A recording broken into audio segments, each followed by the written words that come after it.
আজ একটা অসাধারণ জায়গায় আমরা এসেছি, আমরা নিজেরাই আসলে অভিভূত এই জায়গাটা ঘুরতে ঘুরতে। যা হোক, আপনাদের যেটা সংক্ষেপে প্রথমে জানিয়ে দেওয়ার, পুরোটা ভিডিওতে পাবেন, যে আমরা এসেছি গরিবপুর গ্রামে। এদের গোপালনগর থানা, উত্তর চব্বিশ পরগনার বনগ্রামের অন্তর্গত, এবং এর একটু ওপাশ থেকেই নদিয়া জেলা শুরু। গরিবপুরের কালীবাড়ি একটা ঐতিহাসিক জায়গা হিসেবে, একটা বিখ্যাত কালী মন্দির হিসেবে ভক্তদের জনসমাগমে সবসময় ভরে থাকে। স্বামী ব্রহ্মানন্দ প্রতিষ্ঠিত ব্রহ্মানন্দ আনন্দ মঠ।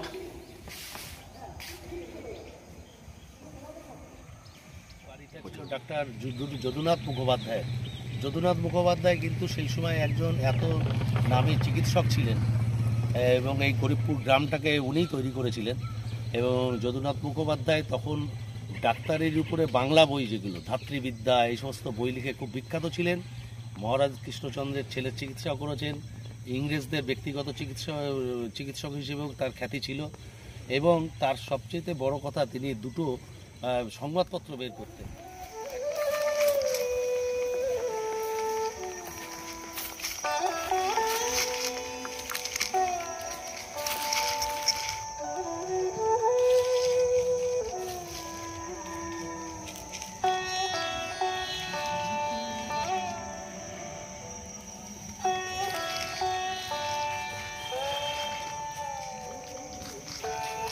যে দুটো নদী এখানে প্রবাহিত হতো, মরালি নদী এবং গড়ালি নদী, তাদের মাঝখানে এই গরিবপুর গ্রাম। একসময় গরিব নাম হলেও এখন সত্যি সত্যি হয়তো গরিব কিংবা মাঝামাঝি, কিন্তু একসময় অত্যন্ত সমৃদ্ধ জনপদ ছিল। রাজা কৃষ্ণচন্দ্রের গল্পও আছে, সেগুলো পরপর শুনবেন। এখন দেখেন যে এই জায়গাটা প্রাচীন হিসেবে এই গরিবপুর কালীবাড়ির পাশেই মুখোপাধ্যায়দের বংশ, অমরনাথ মুখোপাধ্যায়, যিনি পরবর্তীকালে স্বামী ব্রহ্মানন্দ হন, তিব্বতের তন্ত্র শিক্ষা করে এসে। তার প্রতিষ্ঠিত ব্রহ্মানন্দ মন্দির আমরা দেখব, কালী মন্দির যেখানে আসে। এবং এই বংশেরই সবচাইতে বিখ্যাত লোকটার নাম হচ্ছে ডাক্তার যদুনাথ মুখোপাধ্যায়।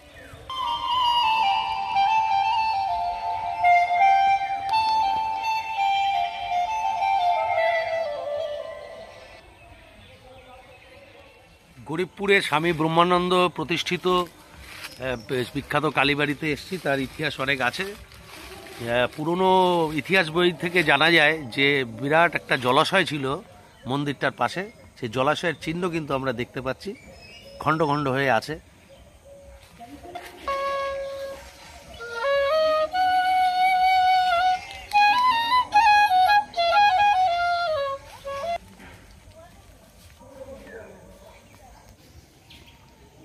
স্বামী ব্রহ্মানন্দ প্রতিষ্ঠিত ব্রহ্মানন্দ আনন্দ মঠ।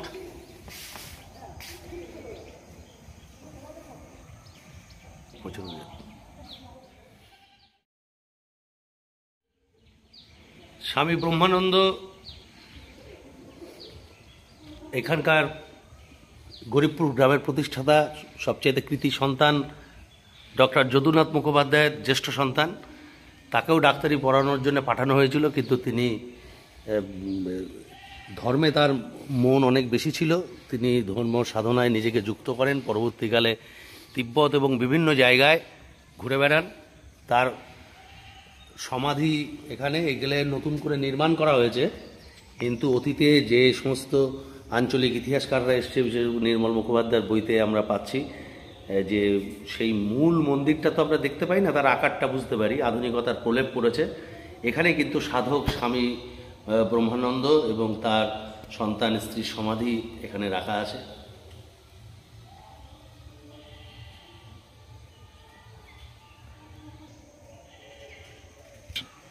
মূর্তিটা ছবি তোলা নিষেধ, এবং মূল যে মূর্তিটা তিব্বত থেকে ব্রহ্মানন্দ এনেছিলেন, অর্থাৎ আমাদের শিব এবং কালীর যে ছবি আমরা দেখি, সেই মায়ের ছবি তোলা নিষেধ লিখেও দেওয়া আছে।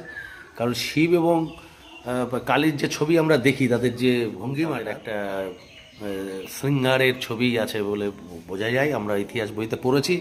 কিন্তু মূল যে মূর্তিটা তিনি এনেছিলেন, সেই মূর্তিটা কিন্তু এখানে তার অনুকরণে একটা জিনিস করা হয়েছে, লাল কাপড় দিয়ে ঢেকে রাখা হয়েছে, এবং খুবই বিরল সেই মূর্তি মন্দিরের মধ্যে লুকায়িত স্থানে রাখা আছে।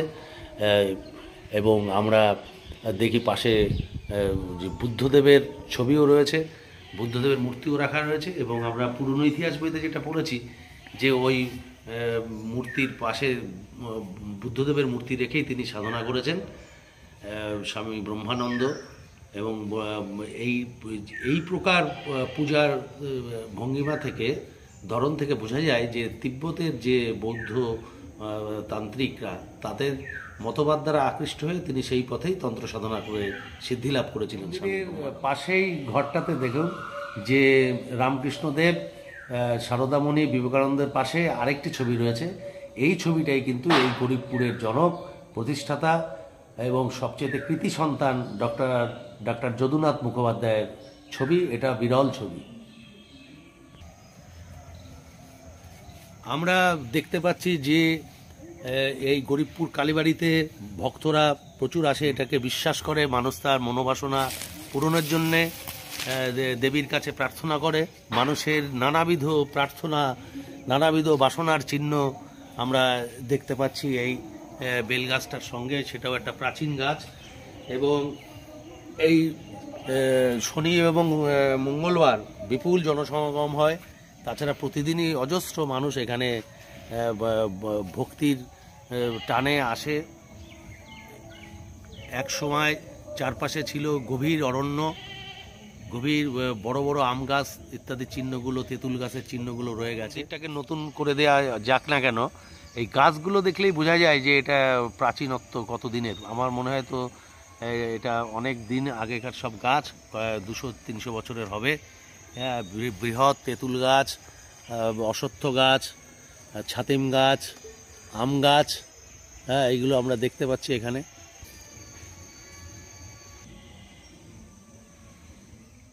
এখানে গরিবপুর কালীবাড়ি অর্থাৎ ব্রহ্মানন্দ আনন্দ মঠ, এটা হাজার হাজার মানুষ আসেন।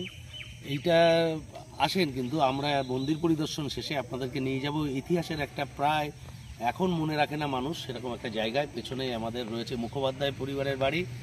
এই বাড়িটা ছিল ডক্টর যদুনাথ মুখোপাধ্যায়ের।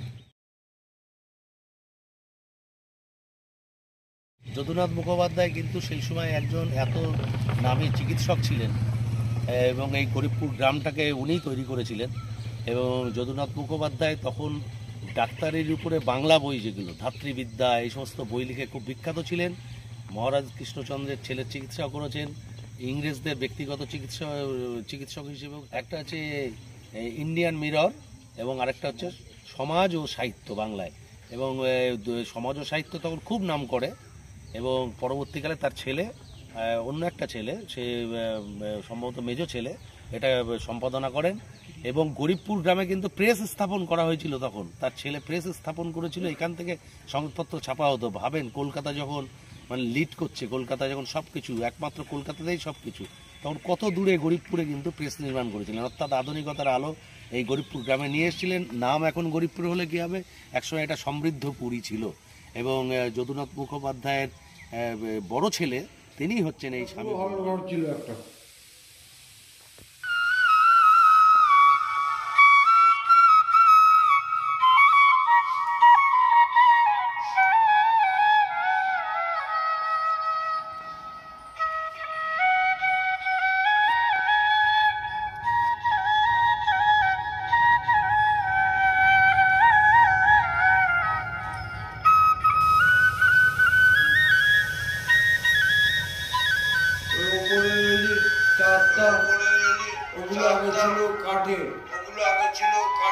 হ্যাঁ, নষ্ট হয়ে গেছে, আমি সিমেন্ট দিয়ে করে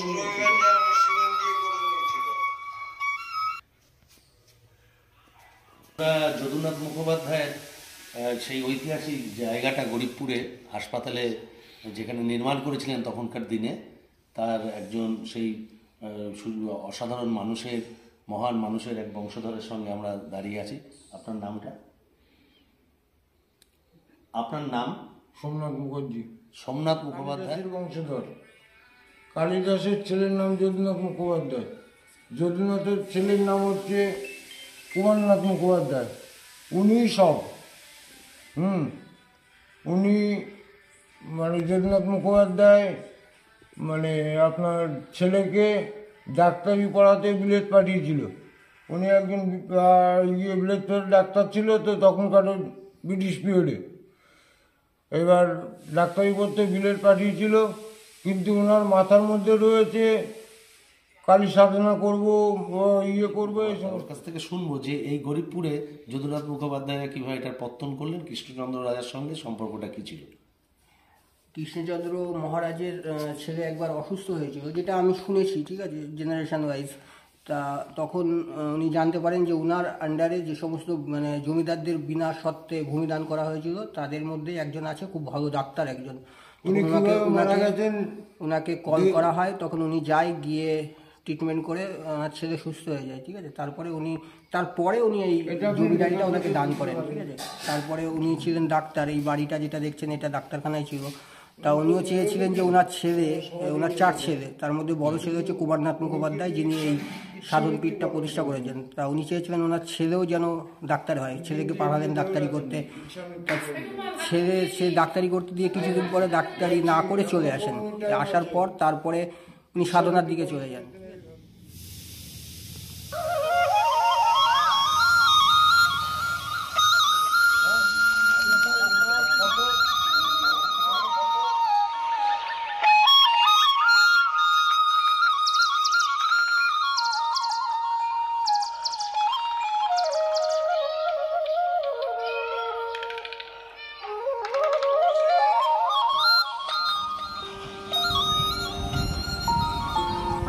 সুস্থ জীবনের জানলা বিভূতি বাংলা।